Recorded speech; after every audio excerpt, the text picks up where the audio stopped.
এতিয়াৰ পৰা একচুৱেলি শ্যামকানু মহন্তৰ যিবিলাক অনুষ্ঠান আছিল ৰদালি এইবিলাক অসমীয়া সংস্কৃতিৰ লগত জড়িতই নাছিলে আৰু সেইকাৰণে মই কেতিয়াও শ্যামকানু মহন্তৰ কোনো অনুষ্ঠানতে নগৈছিলোঁ। এবাৰ মই জজ ফিল্ডত তেওঁৰ অনুষ্ঠানত গৈছিলোঁ, সোমাওঁতে মঞ্চৰ পৰা গাহৰি গাহৰি বুলি চিঞৰি থকা কিছুমান শব্দ মই শুনিলোঁ।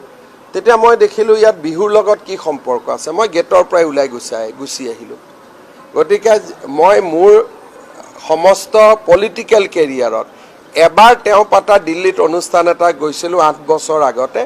আদাৰৱাইজ শ্যামকানু মহন্তৰ মই কোনো অনুষ্ঠানত নগৈছিলোঁ। ব্যক্তিগতভাৱেও তেওঁৰ অনুষ্ঠানবিলাকত মই কেতিয়াও এনকাৰেজ কৰা নাছিলোঁ।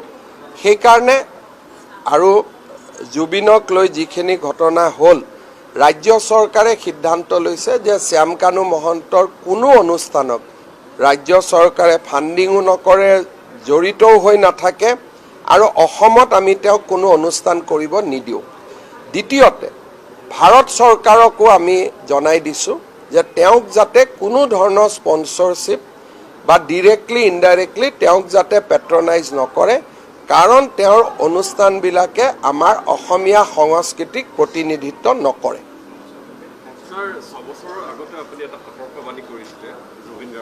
চাওক, এই গোটেই ঘটনাবোৰ 6 বছৰমান আগৰ পৰাই মোৰ চকুত আছিলে আৰু আপোনালোকে যদি মোৰ বাইট দেখে, মই সদায় কৈ আহিছিলোঁ যে জুবিন এটা ডাঙৰ সম্পদ, কিন্তু একাংশ লোকে জুবিনক নিজৰ ব্যক্তিগত বিভিন্ন, আমি সহজ সৰল ভাষাত ক'ম যে ফাইদা উঠাবৰ কাৰণে ব্যৱহাৰ কৰা মই দেখিছিলোঁ। জুবিনক মই ব্যক্তিগতভাৱেও কৈছিলোঁ আৰু দুই এটা সামাজিক মিটিঙতো মই কথাবোৰ কৈছিলোঁ। কিন্তু এটা কথা লগতে মই কৈছিলোঁ যে জুবিনৰ আমি সাধাৰণ মানুহৰ লগত তুলনা কৰা উচিত নহয়।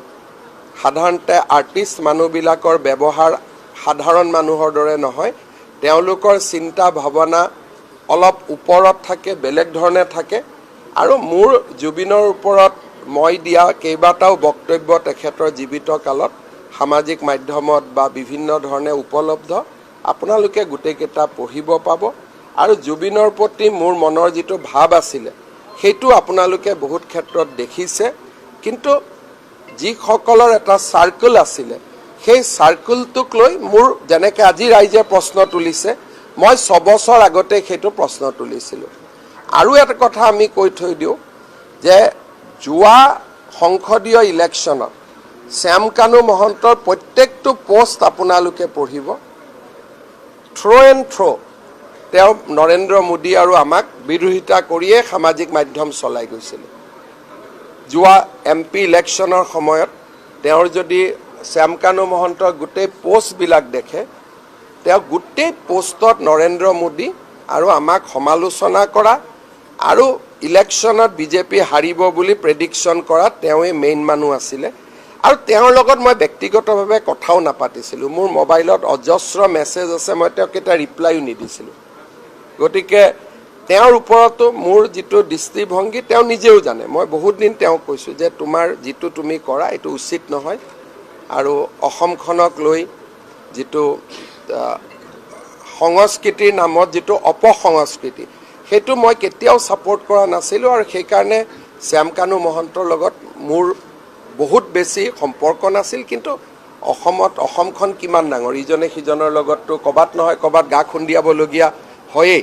কিন্তু শ্যামকানু মহন্তৰ ৰঙালীয়ে হওক, নৰ্থ ইষ্ট ফেষ্টিভেলে হওক, এইটোৱে অসমক প্ৰতিনিধিত্ব